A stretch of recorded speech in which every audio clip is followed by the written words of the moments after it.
Okay friends, now coming toward the very important concept of insurance, not only about your examination but also about your career as well, as if without it your concept regarding insurance can never be cleared. Okay, so principles of insurance. First of all, what one mean by principles? Principles are the basic rules standing on which something happens, right? So if we will talk about insurance as well, there are few principles, there are few rules which are set by the stakeholders of insurance business. Whoever are engaged in the insurance business, they own self are having some rules and regulations beside which one can never issue insurance policy or one can never take the insurance policy. Okay, so now here we are going to learn about the principles of insurance, that is to go with the insurance, to take the insurance policy, what few things one should take care of. And there are 7 principles which we are here to learn. So first of all, I'm writing the name of those insurance and after that we will gonna learn about them. So friends, these are the 7 principles, where first one is your utmost good faith. Second is your insurable interest. Third one is your indemnity. Fourth is your proximate cause. Fifth is your subrogation. Sixth is contribution. And seventh is your mitigation. Yes, all the names are completely different for you, and by these terms you might be got fearful, but do not panic. We are going to learn these terms very simply, and after that you will gonna see that these are nothing but just so common as if or even you know the basic things regarding the insurance. It's just that they in the terms of law they are named as few differently. Okay, so first of all, it's your utmost good faith. So being the principle of insurance, or you can say that even if you will go to some insurance company to take insurance, first of all what you will gonna expect, that they will gonna disclose all the facts. Disclose all the facts. Doesn't matter it is material or not, but they should disclose all the facts. All the terms and condition, all the T&Cs should be set before, right? Before making the contract, one should set all the terms and conditions. So whether it is insurer or insured,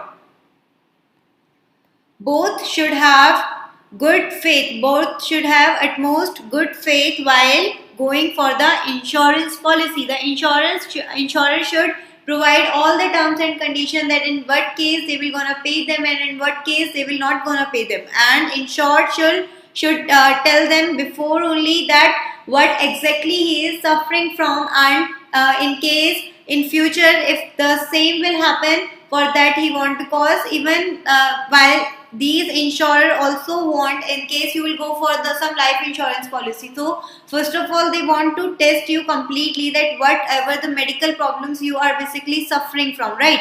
Only after that they will be ready to pay. Otherwise what will happen is, if you will hide some facts, then it's obvious that they will find that they are basically suffering from the loss because you were already suffering, and after that if you paid some installment, it doesn't mean that you are going to pay in full.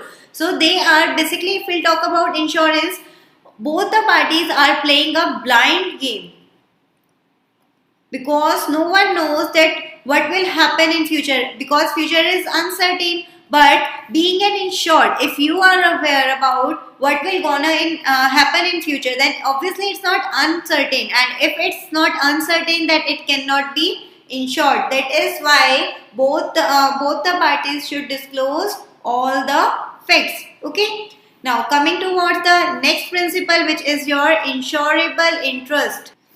Insurable interest. As per this principle, what is said is that the insured must have some insurable interest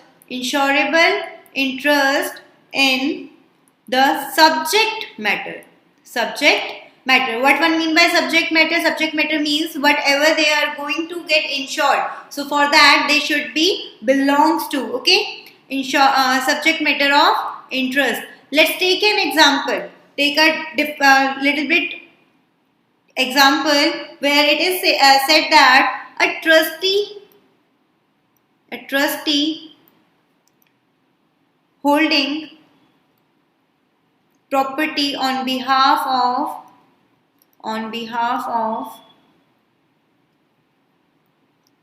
others has an insurable interest in property. How?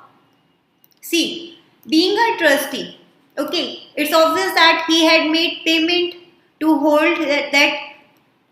After that, if he will gonna receive some profit, it's up after that. But being a trustee, he had made a payment, right? On the behalf of others, he is holding the property. But still, till now, if we'll talk about this property, this belongs to that trustee only, right? And if this belongs to this trustee, it's obvious that he is having the insurable interest in that property. Okay.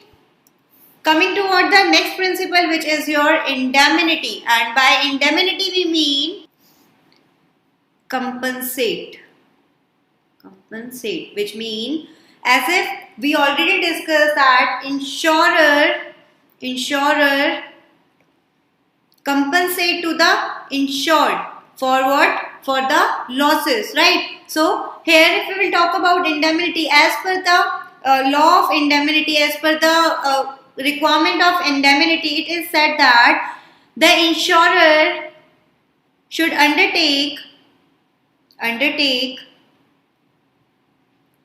to put insured in the same position where he was before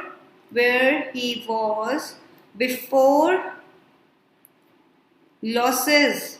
Okay, before the mishappening happened. Say in case the fire happened. Okay, before happening of fire, the insured was having the capital or stock items. He was the total of his business was rupees 10 lakh. But after after fire occurred, he is now having just rupees 7 lakh. So remaining 3 lakh, the insurance company should pay, so that he will be in the same position where he was before the mishappening done. Okay, so this is what one mean by indemnity. Coming toward the next principle, which is your proximate cause. As per the proximate cause, what it says is, first of all, cause. What one mean by cause? The happening, right? So it says that as per the proximate cause, whatever the happenings have been listed, whatever the rules have been listed, whatever the damages, whatever the name of the damages have been listed, one should be compensated only for those happenings only for those risks only which have been listed. Okay, so the compensation should be as per the listed risk or causes. Okay, this is what one mean by proximate causes. After this, our next principle here is your subrogation. Okay, and by subrogation, what one mean? As per this subrogation, it says that the law of subrogation says that insurer, not insured, here it is about insurer. Insurer is having right. Insurer have right to stand at the place of insured at the time of losses. Let's take an example. See, here we have taken an example that there was a property which was lost by the fire. Before loss, it was for rupees 10 lakh, and now it is just for 7 lakh. It means 3 lakh. The loss of 3 lakh was incurred. Okay, so these 7 lakh are of no use, but remaining 3 lakh, as if the insurer had paid, the insurance company had paid for these 3 lakh stock, right? So what will gonna happen is these 3 lakh stock which was damaged will now be under the right of insurer. And insurer is having the right to sell these stock, as and whatever he will gonna get, it will be belong to the insurance company only, because the insured had already taken 3 lakh. He does not belongs to these stock which was basically damaged. So we can say that for 3 lakh the insured had sold the goods to the insurer, and here insurer is the purchaser. So the title of these goods will now be with the insurer, and insured does not have any right for what he had taken. Okay, coming toward the next principle, which is your contribution. Okay, as we discussed in the functions of the contribution as well, risk sharing, right? As if it might be possible that insured had taken policy regarding the same concept from the two insurer, insurer 1 and insurer 2. So in case of losses, in case of damages, wherever the damage happened, both the insurer parties are equally liable to compensate the insured. Okay, this is what one mean by contribution, as if these both are contributing toward the loss. Okay, now the last one is last principle is your mitigation. As per the principle of mitigation, it has been stated that the insured should take all the necessary steps,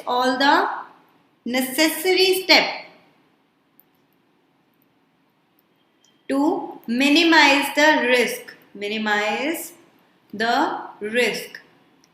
Let's take again the example, same example, that fire happened to some factory, okay, and it was with the stock of rupees 10 lakh. Now, in case the insured would came to know regarding the fire, what steps he can take is he can call the fire brigade to solve this fire, or he can even put out the items. In case he can make the safety as much as he can take. Those steps, whatever he can take, he should take all the steps. Otherwise, he will not get full insurance claim. Okay. So friends, this is all about the principles of insurance. Hope you got the concept of principles of insurance, because without these, the insurance is incomplete. So friends, if you like our classes, please download our app Scholars Learning, and in case you have already downloaded our app, hope you guys are enjoying learning from our classes. Thank you.